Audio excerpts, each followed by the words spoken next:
Welcome in to another episode number 2 of Two Guys and a Beer. Andy Beckstrom along with Sean Field here for another episode as we work our way through probably our favorite part right here. I mean, it was in the intro, but that was the live and in-person version. Yeah, that's a great intro right there. So it sounds more authentic. Exactly. Live, a live beer crack. Yeah, I mean, who doesn't like live music better than, like a generic thing? It's so good. We're doing a one that I think we're both a little familiar with, and I'm sure you probably out there are. New Belgium, a Fat Tire is what we're going to start with today. So you've had Fat Tire before. Enjoy what they got to offer? Oh, yeah, I sure have. I've had Fat Tire quite a few times. It's a great beer. I love it. It's a little bit of a darker beer, of course, but it is very tasty. Yeah, it's a pretty solid one. New Belgium, they've branched out a lot more recently with a handful of things, but it's definitely grown from their humble beginnings, I guess you could say. On the can, you see 1991, Kim and Jeff. I don't have the name here. I'll get the name here in a little bit, but Kim and Jeff were the owners. I like Kim and Jeff. They were quite fantastic. Great people. Yeah. March of 91, they installed brewing equipment in the basement of their Fort Collins home in Colorado. Really? So started in the basement. So well, that's interesting. Like so many probably have, and not many have grown since then. It's a familiar story, I suppose. Yeah. Right. It started apparently as kind of the Fat Tire came from, they had done a bike ride in Belgium. So that was where the New Belgium and the Fat Tire, that all kind of came from that ride. What you're doing on a bike ride, and you're like, you know what, I want to start something, like with beer. Okay. The bike ride was in Belgium? Yep. As in the country?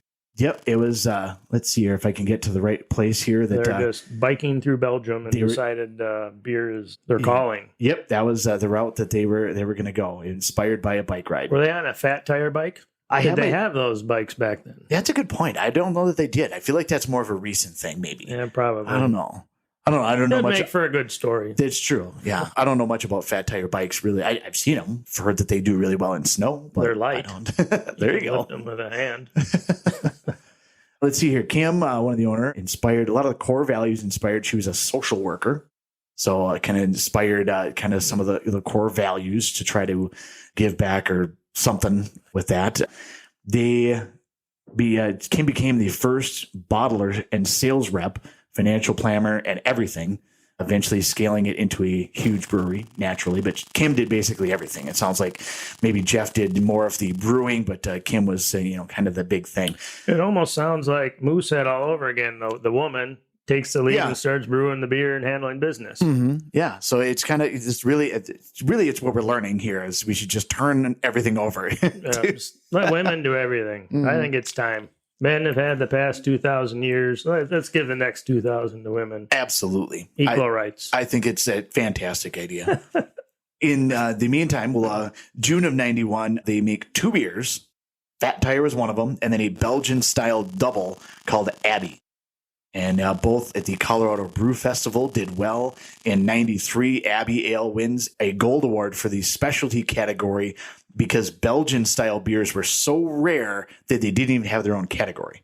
So it actually beat other beers in a more generic category. Wow, so Belgian-style beer is relatively new then. Yeah, at that time in the early mid-90s, there just wasn't a lot out there. I mean, there's a little bit more now, but it definitely was not real prevalent at that time. So they created a whole new category of beer, essentially. Kinda. Yeah. Isn't there beer in Belgium? Yeah, it's a Belgian-style beer, so that's it's popular there. But as far as U.S. brands, as far as over here, they didn't have much with that. I was going to say the Belgians are behind the times, right? I got it. Got it. In America, got it. They outgrew by 95 and got a new production facility just down the street. New Belgium in 99, my graduating year, January 99. I didn't graduate in January. It was more later than that. Malacca Wolf.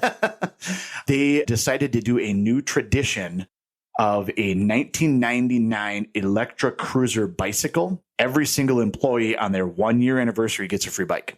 Interesting. It's an interesting kind of, Is it an electric bike? Or is that the color? I think it's just a regular bike, electric. It's an electric cruiser, so I don't know. I'd have to. Maybe it is, but I would assume that it's probably just a regular one, but I don't We know. might have to Google that and see what an electric cruiser bike is. In fact, I'll do that here. There we go. I'll carry on in early 2000. The sour brown ale is bottled and sold. So they start venturing out using French oak barrels. They start venturing out into a lot of different things. And then summer of 2003, we talked a little bit about previously about some of the stuff that you're doing at your house. In 2003, they started their own in-house sustainability corporation and started doing solar panels and different things for environmental change, including also a wastewater treatment facility on site as well. So trying to kind of create themselves to be self-sustainable. In August of 2009, they implement what was at the time the largest private solar array in the state of Colorado, generating 3% of electricity and 16% of the peak load. So they're still generating a ton of electricity just for the state of Colorado, not just for their brewery. Wow. So they generate 3% of the entire state's electricity. That's what it says. 3% of total electricity needs and 16% of peak load. So even when things get real hot and heavy in the afternoon, sun beating down, they're turning that energy back and being able to kind of give back to the state and energy efforts. December 2012, I think you'd probably, like this as well, becomes 100% employee owned. The staff buys the remaining ownership from Kim Jordan and her family, and goes from 41% ownership to 100% ownership, 457 coworkers. So completely employee owned at that time. So the two don't even own it anymore. No, they didn't own it, but they were still involved. I'm sure they had a 1% stake or some kind of whatever, contract or some legal stuff. Still part of the thing. Then they opened another location on the East Coast in Asheville, just to kind of bring some variety to the East Coast. They interviewed Kim. Was still involved in things. Was on NPR for How I Built This, and had a unique interview talking about how she rose from such modest from the basement to how big it is with that unique business model. It's pretty crazy. It took 91 to 94. They were in their basement for 3 years, and they already got that big wow, just exploded since then. That's pretty awesome. However, I don't know that this is necessarily a negative thing, just more of a different thing. January of 2020, so just a couple years ago, New Belgium employees vote in favor of Lion Little World Beverage acquiring New Belgium Brewing with a commitment to continuing the Force for Good mission. So bought out, now owned by Lion Little World, but they still are called New Belgium, and they still have their own deal, and they're still continuing what they've done to be able to do that. Well, did all those employee owners get a share of that, I wonder? I would assume so, since they're all equal shared owners at that point. I wonder if that's similar to how the Green Bay Packers do their ownership thing with the fans over there. I wonder if it was kind of the same thing for this Belgium-style fat tire stuff. Right. Yeah. It's got to be something close to that. There's another sports team, not to get too off the topic here, this awesome beer. Just recently, another sports team had done that. Oh, who was it? No, I can't think, but you can buy, the Atlanta Braves. You can buy shares of the Atlanta Braves stock. Okay. And own part of it that way. Okay. So from, is it Ted Turner? It was one of the Turners. I don't know. I guess I don't even know if he's still alive, if he still owns them or not, or if maybe that's why it became kind of a ownership thing. But kind of interesting. Maybe I'll have to get some shares in Atlanta Braves stock and send Ronnie Lott a card for falling off of first base at 91. Yeah, he fell off all right. Kent Herbeck had no sway in that. Definitely whatsoever. Not nudged even a little bit. And then to kind of wrap up New Belgium, after nearly 3 decades, in August 2020, they are certified carbon neutral. So kind of an interesting introspective and a history of New Belgium beer, and kind of started with the fat tire. And that's kind of their OG, I guess, is, what the kids call it, the OG. So that was, we were talking a little bit before, this fat tire is one of the first beers that, when you're kind of younger and you're kind of dabbling into well, let's try what this drinking thing is all about. What do I like? And, I got to be the cool kid that, does whatever. And it's like, okay, well, you're drinking Coors Light and, Keystone and, whatever's cheap because you're also still a kid and whatever.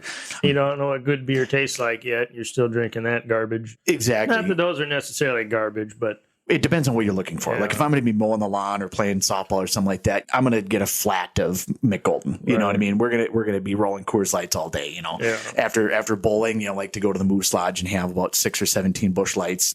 Kind of time and place depends on, so to a certain extent, which interestingly enough, another tangent Tuesday on a Monday, there was a interview that I had read at one point in time we're talking to Pete Coors, the Coors label.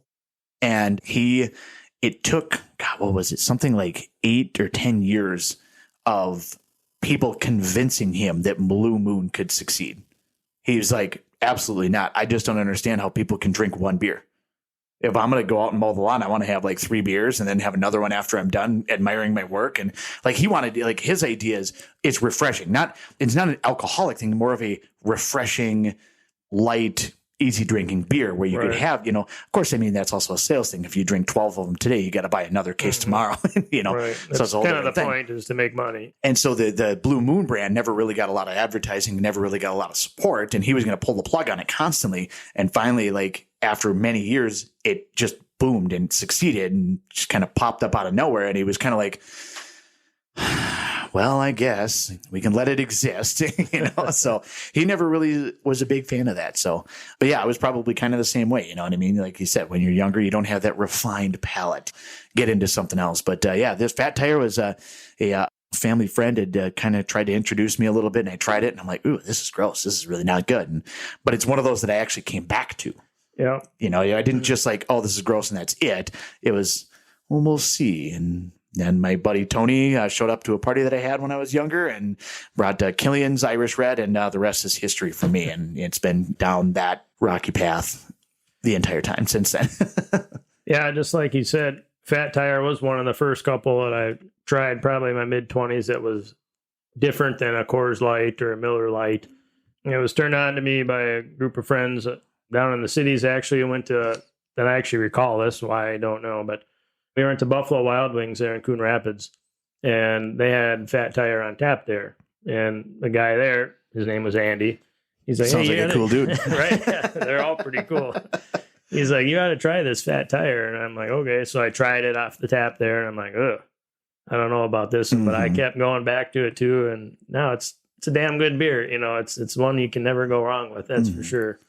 And their brand, like, I mean, the Fat Tire is obviously a solid one, and they got a handful of other ones. But generally, like when you think New Belgium, you almost think Fat Tire before you think New Belgium. You don't really think like the name. It's more like that was about the only one that they had for the longest time. The last handful of years, they've come out with like the Voodoo Ranger line.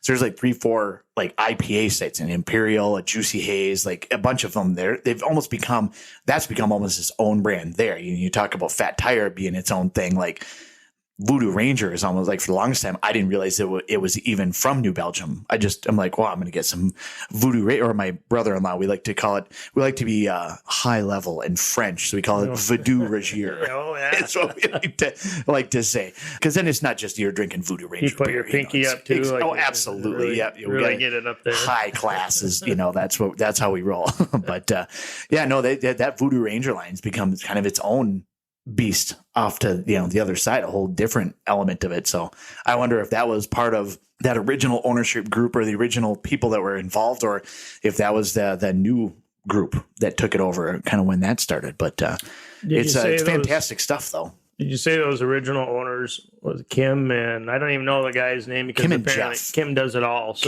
Kim and Jeff Jordan. Are they still involved at all anymore, or is it now just that new company that kind of bought them out? After they bought it, I wonder if they aren't still kind of maybe like on the figureheads. board, or have some sort of involvement. Maybe they're in top management with the company or something. Maybe. Yeah, it just just a quick little Google on it. Co-founders Kim Jordan and Jeff LeBeche. So really, it was just Kim Jordan. I think Jeff was maybe involved, but we'll give it up for Kim. Yeah, absolutely. It's pretty much all her.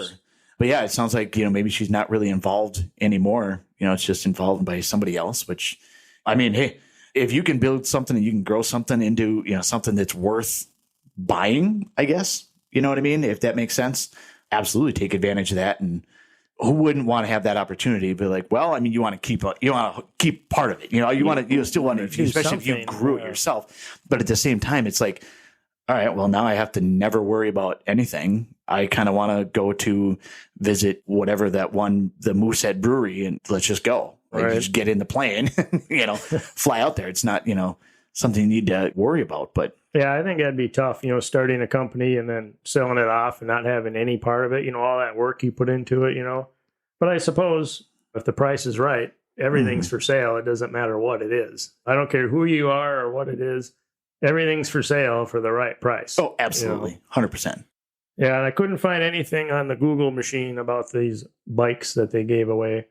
So if there's any listeners out there that has any clue about these bikes, shoot us a message, put it in the comments, a picture or something. Let us know what it is. It's kind of an interesting thing, that type of bike. I don't know, what it is or where the idea came from. Or maybe it's just something that maybe it's their own bike. Maybe it's not, I don't know. What if they bought them at Walmart? I have my doubts. Yeah, I mean, it's possible, but maybe what they're called, Electro. It almost sounds like a color. Electra. Something. Electric Cruiser. An Electra Cruiser. Yeah, I don't know. I don't know if it's what it is, but I don't know. I mean, it's kind of a cool thing. I mean, how many places did you work at that, either how many places you work at, you don't get anything. I think, years ago when we worked at a retail fashion, after 1 year, you got like a little sticker is what it was. Yeah. That was kind of the level of what it is. I think, not that it's nothing, like but an 18-cent raise. Exactly. If you were lucky. I think at this point, I don't know that I even get anything until I get to about 20 years. And then they just kind of verbally acknowledge me and then, all right, get back to work. Yeah.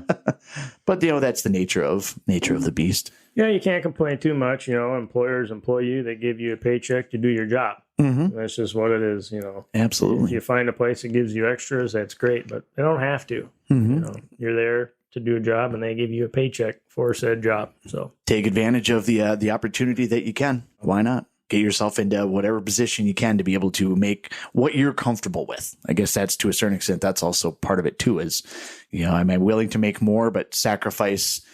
How shady of a person do I have to? I sold cars for like a minute. That's kind of where I'm going with that one a little bit. That was not right. You did do that. Yeah, it wasn't bad. I'm not trying to like rag on car salesmen or anything, because they're fine and it's whatever. But you did that in Pine City at that ID place. Yeah, exactly. I forgot you did that. Some of the people I worked with were really good, and one of them is actually now the sales manager over there. I'd go back and work for him, no problem. But the guy that we worked for at the time or whatever, like 6 months was too much. I just couldn't. It was so shady and everything. He might actually be in jail at this point. I'm not really sure, but it was just an awful, like, you want to talk about every single stereotype falling out of the woodwork. It was, like, everybody's like, oh, it's not like that. It's not going to be like that. It's changed over the years. It's not like it used to be. And I'm like, it was worse than this. Are you kidding me? So yeah, that was, it was a thing, but that's also, like, that's why it only lasted like, a handful of months or whatever. I was like, I don't want to do that. Like, I just can't. If I'm willing to do that, but I'm going to tell somebody that, like, don't buy this thing. It's a piece of crap. Like, I'll help you find something else. Like, let's see if we can't get on the old machine, the old interwebs. Let's find something that's going to work for you. Even if you don't buy it from me, I'm here to be able to help you. And I think that's kind of where that's become now. That's what it should be. I mean, cars are such a major purchase, and they're so important to people. It's their second largest purchase beyond a house, if you can even afford a house. And they're. People take cars personal, and they're real important to them. It's not just another knickknack in the house. Like, it's more important than that. Absolutely. So, yeah, I don't know. I think, the more, I don't know what experiences you've had more lately. Like, I've had better experiences with salespeople lately. Like, they seem to be more interested in, well, let's see if we have something we can help you with. But if you don't buy something, that's totally fine. But I think you got to make sure that, whoever you're paying is, like, they're not, like, living paycheck to paycheck on a non-sales kind of thing, like, or be able to have the volume that you can do that. But I don't know. I feel like it's been a much better experience since then, but I'm also on the receiving end of it. So maybe they're just better than I was. Yeah, I think salespeople are less pushy now. Mm-hmm. They still throw in their verbs and their adjectives. And I'm like, oh, okay, he's just trying to sell me something, but that is their job too. Mm-hmm. But they do seem a little more helpful than just buy this now. We have 30% off today only. Yeah, absolutely. Okay, Yeah. I'll get it 30% off a month from now if I want. Exactly. Here, let's go for a test drive. You just fill out this form here real quick. I'll drop it off with finance. Like it's not quite like that as much anymore. Sign here, date here, initial these 3 spots, and you'll be set. Exactly. Oh, okay. Yeah. Yeah. Thank you, sir. What's my interest rate? You don't need to worry about that. We'll get you all set. We'll make sure your payment is right where it needs to be. Exactly. Yeah. It might last for 36 years, but like the payment will be right in the sweet spot. Right where you need it. Yeah. So, yeah, that was an interesting time. But yeah, I mean, find something you like, find something you're willing to do, and sometimes even sacrifice some of that just to. Pearls of wisdom from Andy tonight is what's happening. I promise I've only had a half of a fat tire. I'm not getting too deep into it just yet. So I did want to ask you, did have a kind of a question about some news that I had read over the last week, or maybe it was longer than that or whatever, but wanted to kind of get kind of your general take and what your feelings are on it. Do you do much gambling at all? And not a ton. I do enjoy gambling. I love the atmosphere. Mm-hmm. I love going to a casino. I love the sights, the sounds, the lights, right. People watching, but I don't gamble a whole lot because I never win. Right. You don't go in and drop like $500 and just I'm just trying to comp a room kind of bit or anything like that. Not at all. The atmosphere though, I do like, because I am going to Vegas here in a week, and I've probably been there 8-9 times now. Mm-hmm. Like, I just love it down there. Absolutely. Yeah. Vegas is quite fantastic. Yeah. I'm kind of the same way though. Like, I don't, I think the last time I went to Vegas, like, I don't know, I think I brought a couple $100 with, like, we were there for 4 days. I'm like, I'm not spending a ton of money. I'm just the bare minimum, we'll do a little bit here, a little bit there. And I think the first day I won like $800 or something. So we just went to a bunch of shows at that point in time. And you can do that down there. Mm-hmm. I mean, not so much now. Like, it's changed a lot. From the first time I went there, you could go there with nothing and have a good time. Mm-hmm. You can't really do that anymore. It's a little different now. It's still a good time down there. So, and I dabble in a little bit, I mean, I don't do a ton, like I said, like if I go to the casino here, $20-$40 or something like that. Yeah. If you have the Powerball or the Mega Millions is high, I'll go and throw $10-$20 or something foolishly, but still, why not? Why not win $1 billion? Right. It'd be kind of fun to do. Yeah. We were just up there maybe roughly a month ago. My wife and I went up there. We went back to the 90s tour.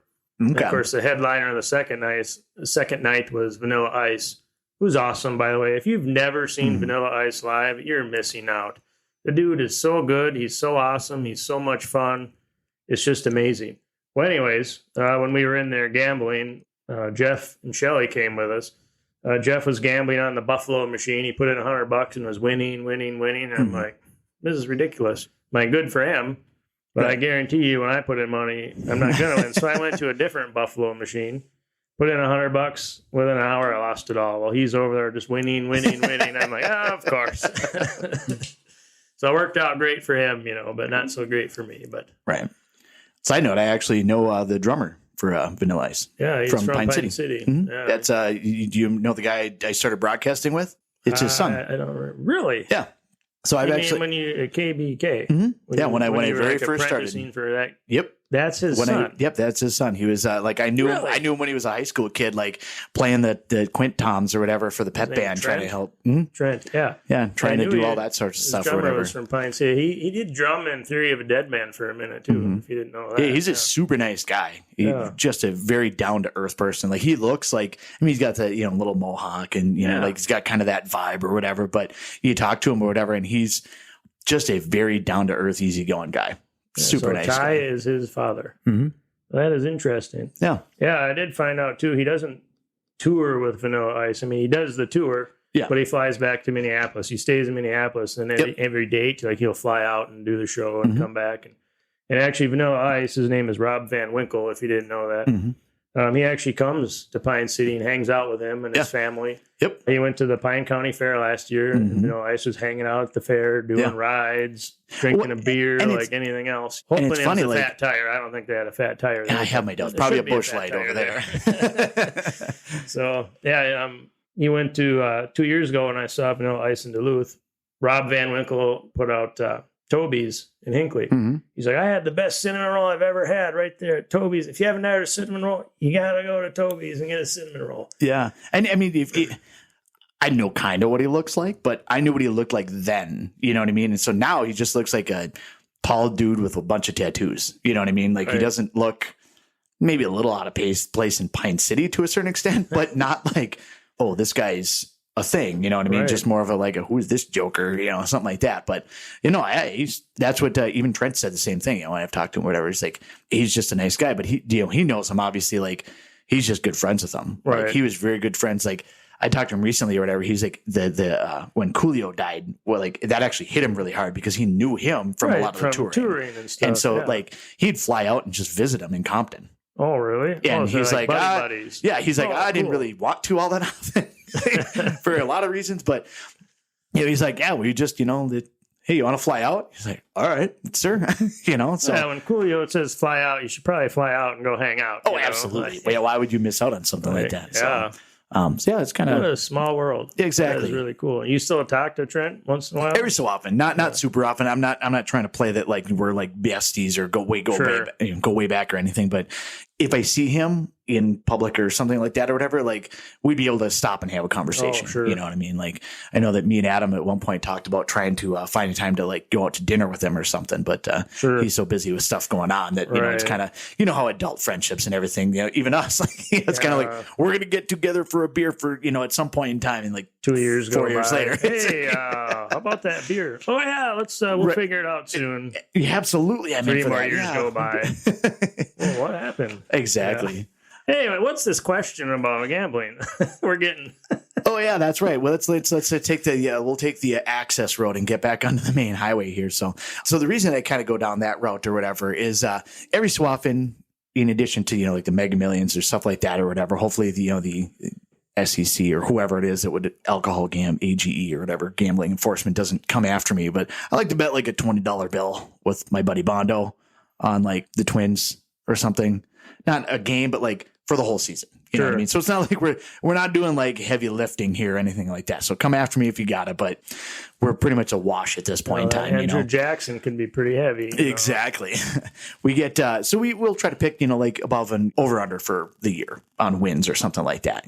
So we try to do something minor like that. But I was recently reading an article, and I don't know if you've seen this or you know where I'm headed with this or not. But there was a bookie that recently came out. And I don't remember the name of the bookie, but apparently he's a big deal, big time bookie. Somebody took a bunch of excerpts out of there, and there is a former professional athlete that had losses in the ballpark of $100 million. Wow. And overall had bet in the area of $1 billion. So I do know what you're talking about because I read the headline, but I didn't read about it. Oh my God. Phil Mickelson. Phil Mickelson. He even tried to place allegedly, is what we'll qualify that with that, a bet in the ballpark of, I think it was like $440,000 or something on the, I believe it was the 2012 Ryder Cup, which he was playing in. But the bookie apparently told him, no, don't mess with your legacy. We're not going to play that game. So who knows if he actually still made that bet or not. Right. It's up to everybody's imagination. Phil has obviously came out and completely denied it all, but or whatever. But what was that? 400 and how many thousand? Like 450 grand. 450 grand on a single bet. Yep. That is insane. On the U.S. to win the Ryder Cup, which they actually ended up losing the Ryder Cup that year in a monumental comeback by the Europeans. Oh man. How many Ryder Cups has USA won? They don't seem to win a whole lot, do they? I think they won the last one. Europeans have dominated it, that's what I thought, for a while. But I want to say I thought that they won the most recent one, if I remember correctly. And I want to say it was either this one or like the last two. They played very well and kind of ran away with the thing. But yeah, there was a period of time for probably 20, 30 years where maybe the U.S. only won one of them.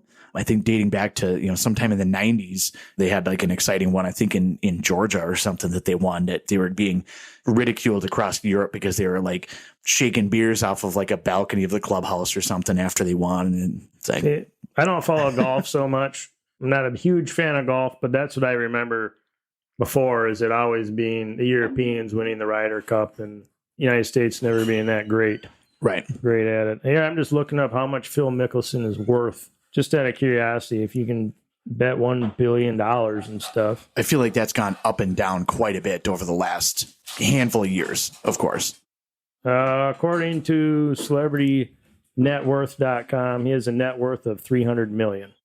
Well, I mean, I guess he is coming back and doing a bunch of promotional things, and the live is probably what's helping him because I think he got like $300 million from the Saudis to be part of that golf. Yeah, that's right. Yeah, and that doesn't seem to be going over so well. No. But they apparently merged now with the PGA or something. Oh, or some I didn't other. read that.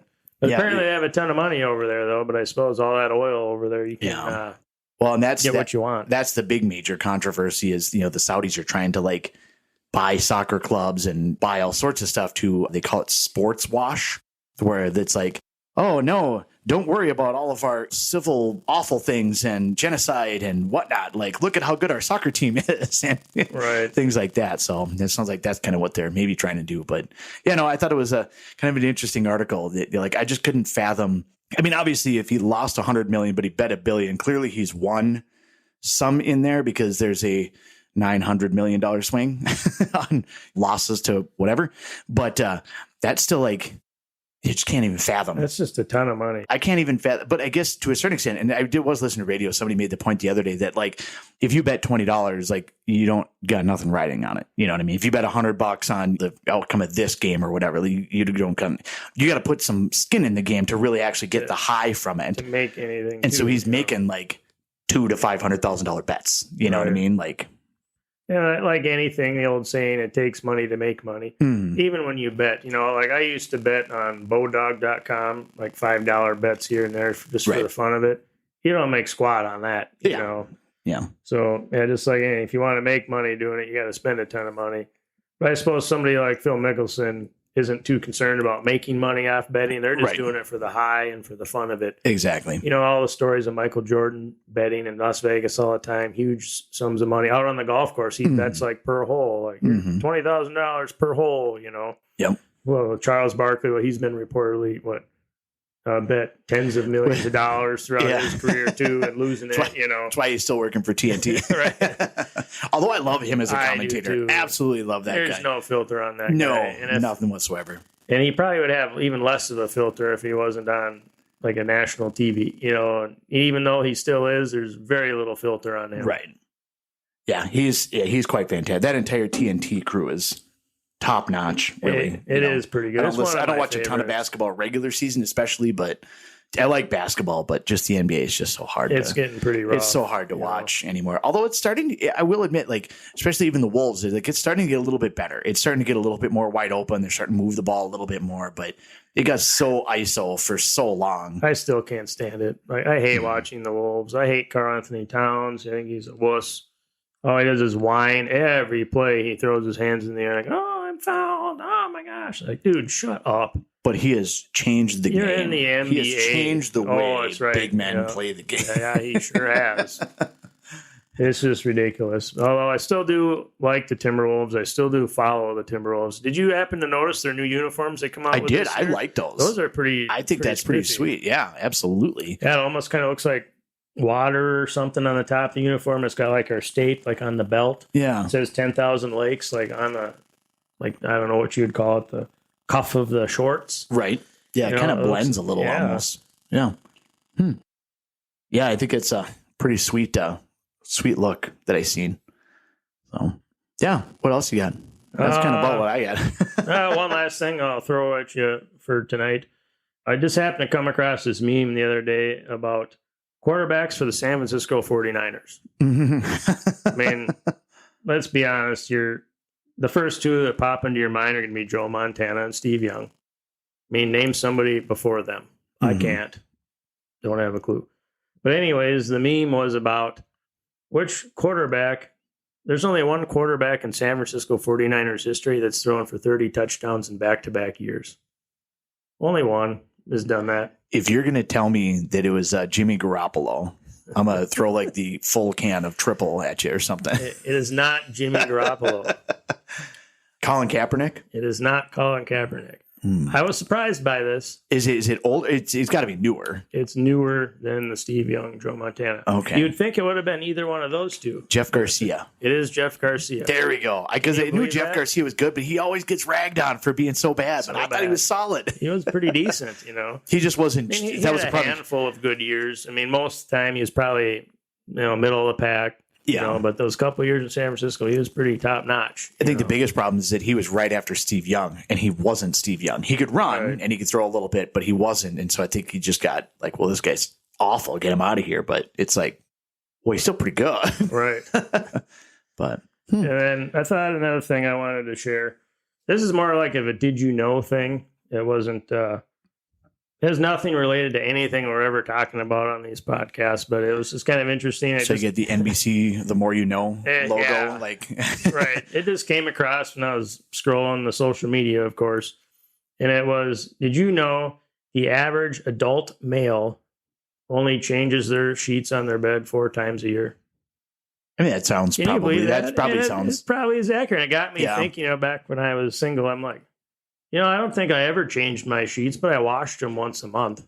Yeah. But I slept on my couch more than I did in my bed. So. Yeah, exactly. Yeah, it was not, like, and it was such a pain to do that, like just, who wants to do that? Exactly. But anyway, I just thought that does was make interesting. sense. And it's like, okay, just those stupid little did you know things. I'm like, oh, okay. Right on. Yeah. Well, now we're dropping more knowledge. We were dropping pearls of wisdom at the end or the beginning, and now, dropping some knowledge. That's the wisdom after the fat tire can's almost gone. That's the stuff that comes out. Exactly. Yeah. Changing bed sheets. Changing bed sheets. There we go. So yeah, a recap of the new Belgium beer. A little bit of that, a little bit of talk of that. Talked about Phil Mickelson a little bit, and I hope you enjoyed listening this week. You want a little brief preview of what we'll have next week for a beverage?